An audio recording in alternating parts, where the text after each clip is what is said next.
بسم الله الرحمن الرحيم. الرحمن علم القرآن، خلق الإنسان علمه البيان. الشمس والقمر بحسبان، والنجم والشجر يسجدان، والسماء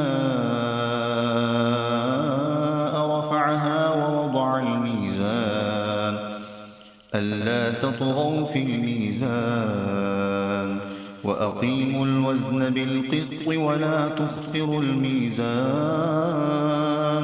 والأرض وضعها للأنام، فيها فاكهة والنخل ذات الأكمام، والحب ذو العصف والريحان.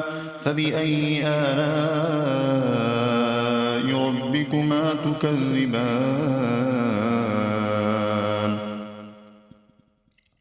خلق الإنسان من صلصال كالفخار، وخلق الجان من مارج من نار.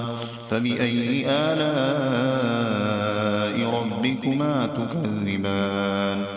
رب المشرقين ورب المغربين، فبأي آلاء ربكما تكذبان؟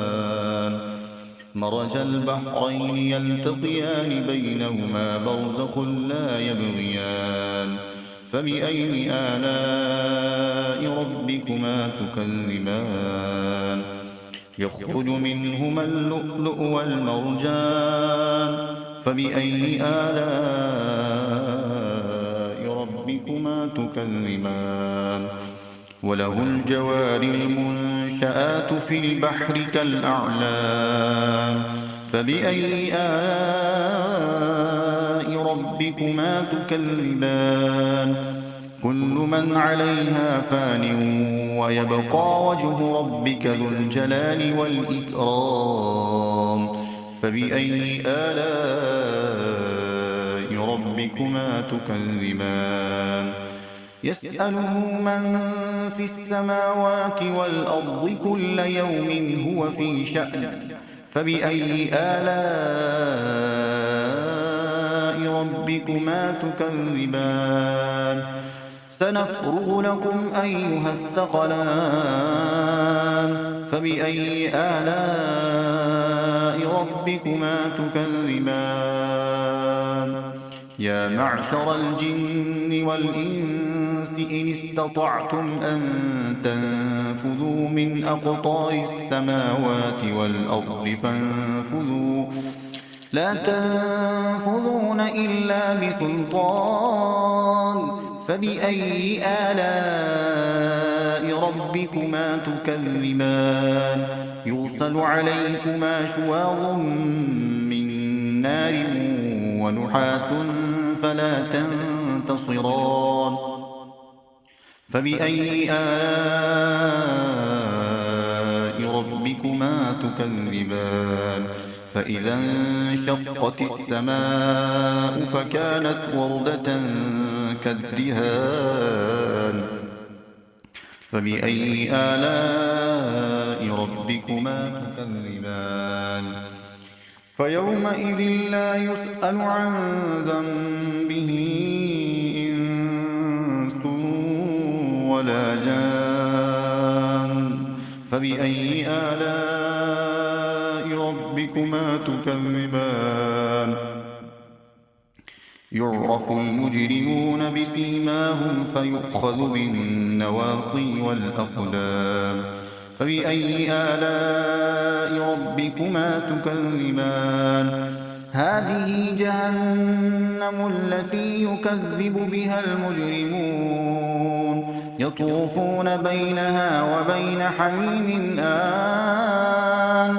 فبأي آلاء ربكما تكذبان؟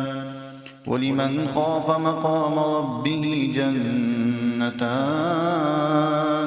فبأي آلاء ربكما تكذبان؟ ذواتا أفنان فبأي آلاء ربكما تكذبان فيهما عينان تجريان فبأي آلاء ربكما تكذبان فيهما من كل فاكهة زوجان فبأي آلاء ربكما تكذبان متكئين على فرش بطائنها من استبرق وجنى الجنتين دان فبأي آلاء ربكما تكذبان فيهن قاصرات الطرف لم يطمثهن إنس قبلهم ولا جان فبأي آلاء ربكما تكذبان كأنهن الياقوت والمرجان فبأي آلاء ربكما تكذبان هل جزاء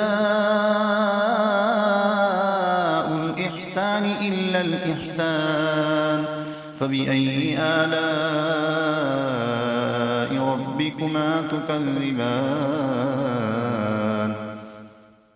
ومن دونهما جنتان فبأي آلاء ربكما تكذبان مدهامتان فبأي آلاء ربكما تكذبان فيهما عينان نضاختان فبأي آلاء ربكما تكذبان فيهما فاكهة ونخل ورمان فبأي آلاء ربكما تكذبان فيهن خيرات حسان فبأي آلاء ربكما تكذبان حور مقصورات في الخيام فبأي آلاء ربكما تكذبان لم يطمثهن إنس قبلهم ولا جان فبأي آلاء ربكما تكذبان متكئين على رفرف خضر وعبقري حسان فبأي آلاء ربكما تكذبان تبارك اسم ربك ذي الجلال والإكرام صدقت يا رب العالمين.